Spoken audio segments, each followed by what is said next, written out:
Hello guys, in this tutorial you will learn how you can move files and notes inside your Obsidian Notes application from one folder to another or to a folder in general. So let us guide you through this.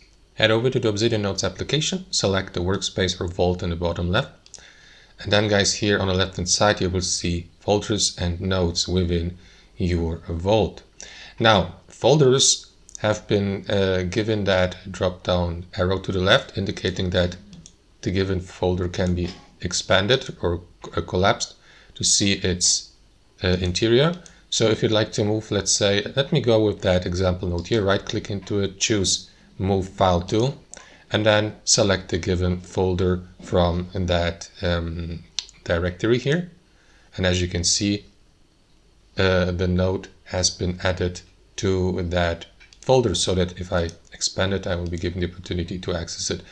And of course, you can access the given folder and file also through your vault saved on your device. So navigate to it, to the directory, and then you will see the given folder, double click into it, and the node saved there with the modification date, the file type, and also the file size here.